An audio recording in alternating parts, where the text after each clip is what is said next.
ہاللیلویہ ہاللیلویہ۔ مسیح خداوند کے عظیم اور بابرکت نام میں آپ سب کو ایک مرتبہ پھر آج کی صبح مبارک ہو اور پاسٹر سرفراز رحمت کا سلام پہنچے۔ ہمارا خداوند جو ہر ایک چیز پر قادر ہے، جس کا نام الفا اور اومیگا، ابتدا اور انتہا ہے، he is the creator of all universe. ہر ایک چیز اس کے دم سے، اس کے کہنے سے وجود میں آئی ہے، لہٰذا وہ ہر چیز کو اپنی مصلحت سے سنبھالتا اور وہی اس کا جانچنے اور سنبھالنے والا ہے۔ ہاللیلویہ۔ آئیں ذرا ایک انسان کا، کل بھی ہم نے زبور 38 کو دیکھا تھا اور آج زبور 39 کو دیکھیں گے، اس کا اپنے بارے میں کیا خیال ہے اور وہ خداوند کو اس حقیقت میں کہاں دیکھتا ہے کہ خداوند کہاں ہے اور میں کہاں ہوں۔ آئیے ذرا بائبل مقدس کی تلاوت کرتے ہوئے زبور 39 کی 5ویں اور 6 آیت پر غور کرتے ہیں۔ یہاں پہ لکھا ہے، دیکھ تو نے میری عمر بالش بھر کی رکھی ہے، دیکھ تو نے میری عمر بالش بھر کی رکھی ہے اور میری زندگی تیرے حضور بے حقیقت ہے۔ میری زندگی تیرے حضور بے حقیقت ہے، اس کی کوئی حقیقت ہی نہیں۔ یقیناً ہر انسان، کسی انسان کی ایک کی بات نہیں ہو رہی، ہر انسان کی بات ہو رہی، بہترین حالت میں بھی، جبکہ وہ بہت اپنے آپ میں کچھ اپنے آپ کو سمجھتا ہو، اس حالت میں بھی کلام میں لکھا ہے بالکل بے ثبات ہے، اس کی کوئی حقیقت ہی نہیں۔ در حقیقت انسان سایہ کی طرح چلتا پھرتا ہے۔ انسان کیا ہے؟ سایہ کی طرح چلتا پھرتا ہے، جیسے ابھی نظر آیا اور ابھی غائب ہو گیا۔ یقیناً وہ فضول گھبراتے ہیں، وہ ذخیرہ کرتا ہے اور یہ نہیں جانتا کہ اسے کون لے گا۔ انسان ساری عمر اپنے جسم کو دکھ دیتا اور اتنی محنت کرتا ہے کہ وہ کوٹھڑیاں اور مال متا اکٹھا کرتا ہے، لیکن اسے یہ نہیں معلوم کہ اسے کون لے جائے گا۔ لیکن یہ اس انسان کی حالت ہے جو خدا سے بے بہرہ رہ کر، اس دنیا کے رنگ میں ڈھل کر اپنے لیے ایک الگ ہی دنیا بنا لیتا ہے، اور جو اس کا خالق اور مالک ہے اس کی پہچان سے نا آشنا ہو کر جب وہ زندگی بسر کرتا ہے، تو یہ ایسے شخص کی حالت ہے اور اسے بارور کرایا جا رہا ہے کہ تیری عمر جو ہے وہ بالش بھر کی ہے اور تیری زندگی کی حقیقت جو ہے وہ کوئی نہیں ہے، وہ بے حقیقت ہے۔ جس شخص کی زندگی ہی بے حقیقت ہے، آپ بتائیں اس کا معیار کیا ہے؟ سنیے، ہمارا معیار، ہماری زندگی کی حقیقت، ہمارے وسائل، ہمارے ذرائع، ہماری ہر ایک چیز، سنیے، کسی ایک خالق کے ساتھ جڑی ہوئی ہے، کسی ایک کریٹر کے ساتھ جڑی ہوئی، اور اگر ہم اس سے ہٹ جائیں تو ہماری زندگی کی حقیقت ختم ہو جاتی ہے۔ اب ذرا سنیے، آپ کے پاس کتنا ہی خوبصورت قیمتی موبائل کیوں نہ ہو، لیکن اگر وہ چارج نہیں ہے، اس کو کنیکٹر کے ساتھ اگر آپ چارج نہیں کریں گے اور وہ بیٹری سے چارج نہیں ہے، تو وہ کتنا بھی قیمتی ہو، اس کی کوئی ویلیو نہیں ہے، کیونکہ وہ کسی طرح سے کام ہی نہیں کر رہا۔ تو پھر وہ اس کے قیمتی ہونے یا نہ ہونے سے آپ کو کیا فرق پڑتا ہے، کیونکہ وہ کچھ بھی کام نہیں کر رہا ہے۔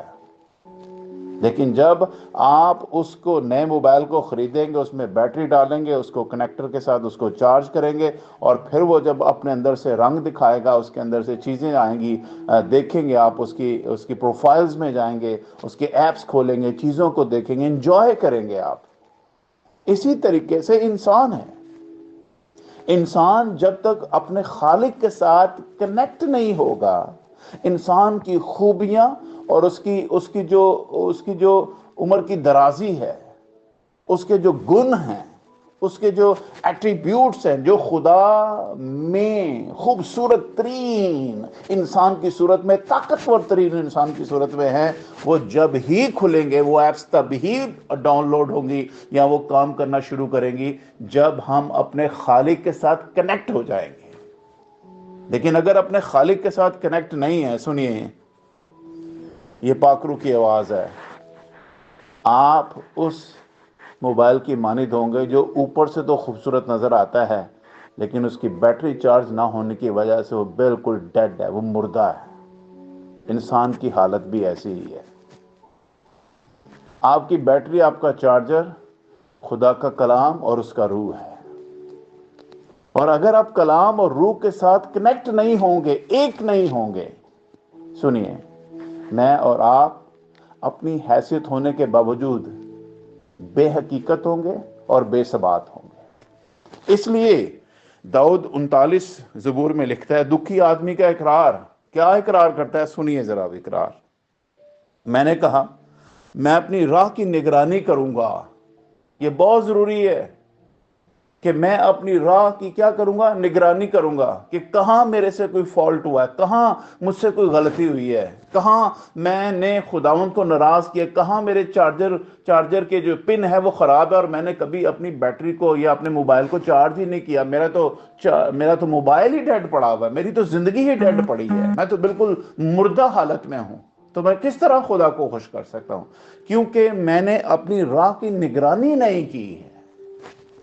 اور جو شخص اپنی راہ کی نگرانی نہیں کرتا، سنیے غور سے، وہ اس ڈیڈ موبائل کی طرح یا اس مردہ آدمی کی طرح ہے جس کی زندگی کی کوئی حقیقت نہیں اور جو بے ثبات ہے، جس کی عمر بالش بھر کی ہے۔ پھر وہ کہتا ہے تاکہ میری زبان سے خطا نہ ہو۔ کیوں میں اپنی راہ کی نگہبانی کروں گا؟ تاکہ میری زبان سے خطا نہ ہو۔ وہ تو خطا کی بات کر رہے ہیں، ہم تو گناہ کو پانی کی طرح پیتے ہیں اور پھر بھی ڈکار مار کے کہتے ہیں اساں کی کیتا ہے۔ سنیے، اپنی راہ کی نگہبانی کرنا انسان کی ہاللویا زندگی میں لوٹنے کی حقیقت ہے۔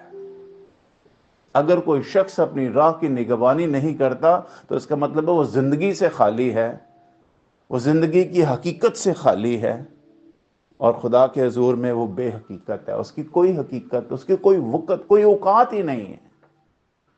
اس لیے میری زبان خطا نہ کرے گی۔ جب تک شریر میرے سامنے ہے میں اپنے منہ کو لگام دیے رہوں گا، اپنے منہ کو لگام دیے رہوں گا۔ سنیے، داؤد میرا اور آپ کا ریپرزینٹیٹیو بھی بن رہا ہے یہاں پر۔ اسکالرز لکھتے ہیں کہ زبور 38 اور 39 جو ہے یہ خاص طور پر نہ صرف داؤد اپنے بارے میں بات کر رہا ہے، اس کے اوپر ان دکھوں کی مصیبتوں اور انسانی حالت کو بیان کر رہا ہے۔ یہاں پر یہ ریپرزینٹیٹیو بھی ہے ان لوگوں کا جو جسم رکھتے ہیں، انسانیت کا ریپرزینٹیٹیو ہے۔ سو میں سمجھتا ہوں کہ یہ میرے لیے بھی ویسا ہی کلام ہے جیسا داؤد کے لیے ہے۔ اسی لیے تو خدا کے روح نے یہ باتیں لکھوائی ہیں تاکہ ہر وہ انسان جو زمین پر خدا نے پیدا کیا ہے وہ خدا کے پیار کو، اس کی محبت کو، اس کے پیدا کرنے کی وجہ کو، اس کے پرپس کو جانے اور اپنی راہ کی نگہبانی کرتا ہوا خدا کے ساتھ کنیکٹ رہے، تاکہ اس کی زندگی کی جو بے حقیقت ہے وہ حقیقت میں تبدیل ہو جائے، وہ جو بے ثباتی میں جی رہا ہے وہ خدا کی پہچان کے مکاشفے میں جینا شروع کر دے۔ ہاللیلویہ۔ پھر کہتا ہے میں گونگا بن کر خاموش رہا اور نیکی کی طرح سے بھی خاموشی اختیار کی، اور میرا غم بڑھ گیا، میرا دل اندر ہی اندر جل رہا تھا، سوچتے سوچتے آگ بڑک اٹھی، تب میں اپنی زبان سے کہنے لگا اے خداوند ایسا کر کہ میں اپنے انجام سے واقف ہو جاؤں کہ مجھے کہاں جانا ہے، اس سے بھی کہ میری عمر کی میعاد کیا ہے، میں جان لوں کہ کیسا فانی ہوں۔ انسان کی حقیقت ایسی ہے جیسے ایک پانی کا بلبلہ ہے۔ بائبل مقدس میں اگر ہم پہلا پطرس پڑھیں تو وہاں پہ لکھے انسان ایک گھاس کی مانند ہے جو ابھی ہرا بھرا نظر آتا ہے اور تھوڑی دیر میں وہ سوکھ جاتا ہے۔ پھر انسان، بائبل میں لکھا ہے کہ اس کی کوئی حقیقت نہیں ہے. اس حقیقی انسان کو بننے کے لیے سنیے 39 کی 7ویں آیت میں داؤد کہتا ہے خداوند اب میں کس بات کے لیے ٹھہرا ہوں، اب میں کس بات کے لیے ٹھہرا ہوں، میری امید تجھ ہی سے ہے. وہ یہ کہہ رہا ہے کہ ان ساری حالتوں میں انتظار کس بات کا کر رہا ہوں، جبکہ اب میرے سامنے خلاصہ کھل گیا ہے، بات عیاں ہو گئی ہے، بات کھل گئی، اس کے اوپر سے پردہ ہٹ گیا ہے کہ میری اپنی کوئی حقیقت اور کوئی میرا مقام یا معیار نہیں ہے. میں ایک فانی انسان ہوں، بے حقیقت انسان ہوں، بے ثبات انسان ہوں، میری کوئی حقیقت اور کوئی حیثیت نہیں ہے. لیکن میں کس بات کے لیے ٹھہرا ہوں؟ کیونکہ میری نجات یا میری رہائی یا میری امید تجھ ہی سے ہے. ہاللیلویا، پریز دی لارڈ. پھر سنیے، جب خداوند سے یہ دعا کرتا ہے تو پھر زبور 11 اسی 39ویں زبور کی 11ویں آیت میں کہ جب تو انسان کو بدی پر ملامت کر کے تنبیہ کرتا ہے تو اس کے حسن کو پتنگے کی طرح فنا کر دیتا ہے. یقیناً ہر انسان بے ثبات ہے. دیکھیے، ڈسپلن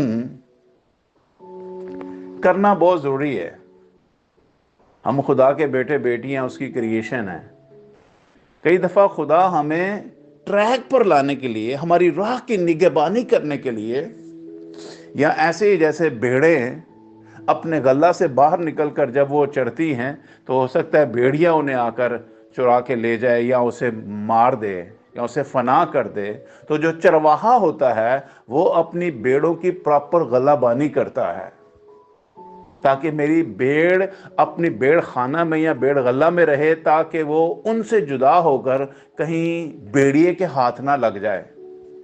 اور یہ بات آپ کو یوحنا کی انجیل کے 10ویں باب میں ملے گی. یسوع مسیح نے کہا میں بیڑوں کا اچھا چرواہا ہوں، اور یہی اچھا چرواہا اب زمین پر اترا ہوا ہے تاکہ مجھے اور آپ کو ڈسپلن کرے.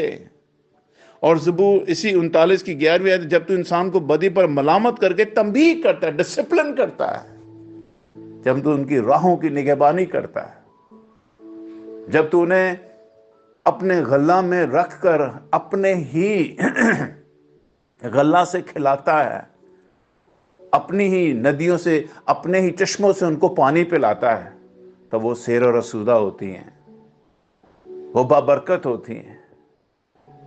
ان کی حقیقت اپنے مالک کے ساتھ ہونے کی وجہ سے ان کی حقیقت بن جاتی ہے. کلام میں لکھا ہے پہلے تم کوئی امت نہ تھے، پہلے کوئی امت، تمہاری کوئی حقیقت نہیں تھی.